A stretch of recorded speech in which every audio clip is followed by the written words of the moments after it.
നമസ്കാരം. മലയാളി വാർത്തയിലേക്ക് സ്വാഗതം. വയനാട് നടുക്കുന്ന ദുരിതത്തിന് ഉത്തരവാദി മാറി മാറി കേരളം ഭരിച്ച സർക്കാരുകളും ചില ക്രൈസ്തവ സഭകളും എന്ന ആക്ഷേപം ശക്തമാകുന്നു. പശ്ചിമഘട്ടത്തിന്റെ സംരക്ഷണത്തിനായി ഗാഡ്ഗിൽ കമ്മിറ്റി റിപ്പോർട്ട് പരിപൂർണമായി നടപ്പാക്കാൻ ഇടത് വലത് മുന്നണികൾക്കായില്ല.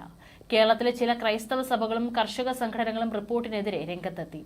റിപ്പോർട്ട് നടപ്പാക്കേണ്ടത് കേരളത്തിന്റെ സുരക്ഷയ്ക്ക് അനിവാര്യമാണെന്ന് പറഞ്ഞ അന്തരിച്ച കോൺഗ്രസ് നേതാവ് പി.ടി. തോമസിന്റെ ശവഘോഷയാത്രയാണ് ചില ക്രൈസ്തവ സഭകൾ നടത്തിയത്.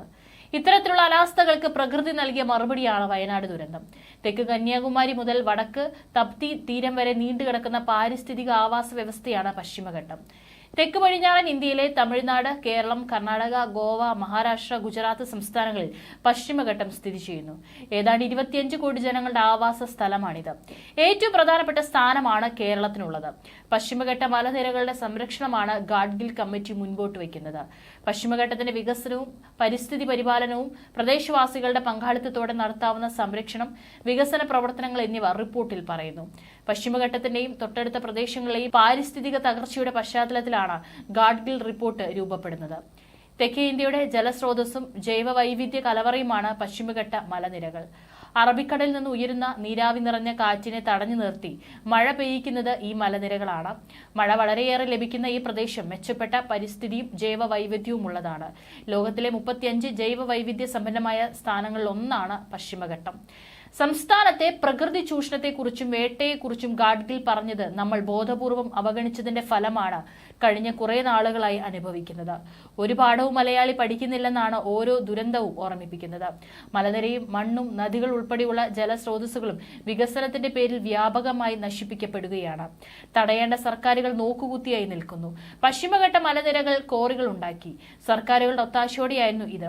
പരിസ്ഥിതി സംരക്ഷിക്കാൻ കോടിക്കണക്കിന് രൂപയാണ് സർക്കാരുകൾ ചെലവഴിക്കുന്നത്.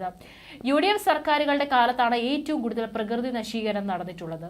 മതമേലധ്യക്ഷന്മാരും രാഷ്ട്രീയ നേതാക്കളും കുടിയേറ്റ കർഷകരും വളരെ നിന്ദ്യമായാണ് ഗാഡ്ഗിലിനെ കുറിച്ച് അന്ന് സംസാരിച്ചത്. അവരുടെയൊക്കെ കണ്ണു തുറപ്പിക്കാൻ വയനാട് ദുരിതത്തിനും കഴിയുമെന്ന് തോന്നുന്നില്ല. 2ാം UPA സർക്കാരിന്റെ കാലത്താണ് പശ്ചിമഘട്ട സംരക്ഷണത്തെക്കുറിച്ച് പഠിക്കാനായി കമ്മിറ്റിയെ നിയമിച്ചത്. 2010 മാർച്ചിൽ അന്നത്തെ കേന്ദ്ര വനപരിസ്ഥിതി മന്ത്രിയായിരുന്ന ജയറാം രമേശാണ് മാധവ് ഗാഡ്ഗിലിന്റെ നേതൃത്വത്തിലുള്ള 14 അംഗ വിദഗ്ധ സമിതിയെ നിയോഗിച്ചത്. 2018, 2019, 2021 വർഷങ്ങളിൽ സംസ്ഥാനത്തുണ്ടായ പ്രളയങ്ങൾ ഗാഡ്ഗിൽ നൽകിയ മുന്നറിയിപ്പ് അവഗണിച്ചതിന്റെ പരിണിത ഫലമായിരുന്നു. മാധവ് ഗാഡ്ഗിൽ ഈ ദുരിതങ്ങളെക്കുറിച്ച് 10 കൊല്ലം മുൻപേ സൂചന നൽകിയിരുന്നു. പശ്ചിമഘട്ടം സംരക്ഷിക്കാൻ സർക്കാർ നടപടി സ്വീകരിച്ചില്ലെങ്കിൽ കേരളത്തിൽ കടുത്ത ദുരന്തമുണ്ടാകുമെന്ന് അദ്ദേഹം മുന്നറിയിപ്പ് നൽകിയിരുന്നു. LDF UDF സർക്കാരുകൾ റിപ്പോർട്ട് അട്ടിമറിച്ചു. സംസ്ഥാനത്തെ 2018 പ്രളയത്തിന് വളരെ മുൻപ് അദ്ദേഹം റിപ്പോർട്ട് സമർപ്പിച്ചിരുന്നു. പശ്ചിമഘട്ടം നശിപ്പിച്ചിരിക്കുന്നു. ത്വരിതമായ നടപടികൾ ഇനിയും ഉണ്ടായില്ലെങ്കിൽ സംസ്ഥാനത്തെ കാത്തിരിക്കുന്നത് വൻ ദുരിതമാണ്. അതിന് യുഗങ്ങൾ വേണ്ട, 4-5 വർഷം മതി. ഞാനും നിങ്ങളും അന്ന് ജീവിച്ചിരിപ്പുണ്ടാകും. ആരാണ് കള്ളം പറയുന്നത്, ഭയപ്പെടുന്നത് എന്ന് നിങ്ങൾക്ക് തന്നെ മനസ്സിലാകും. അന്ന് ഗാഡ്ഗിൽ പറഞ്ഞിരുന്നു.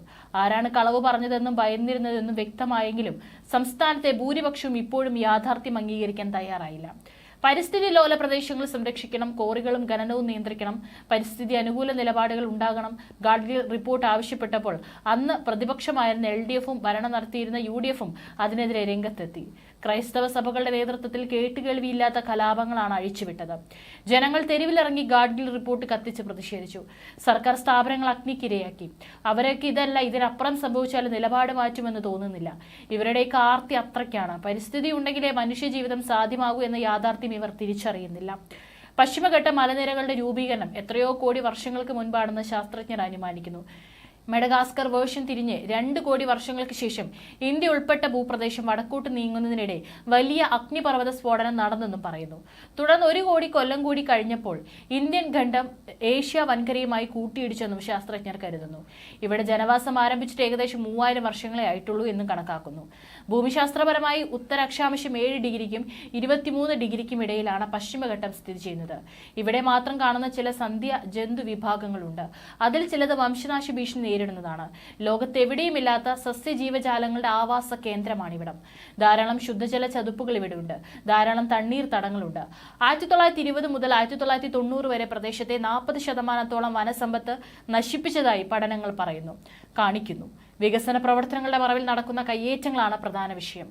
ഖനനം, വ്യവസായം, വൈദ്യുതി നിലയങ്ങൾ, വിനോദസഞ്ചാരം എന്നിവയുടെ പേരിലുള്ള അതിരുവിട്ട കയ്യേറ്റങ്ങൾ ഈ മലനിരകളെ കാർന്നു തിന്നുകയാണ്. അതിന്റെ തിരിച്ചടിയാണ് ദുരന്തങ്ങൾ.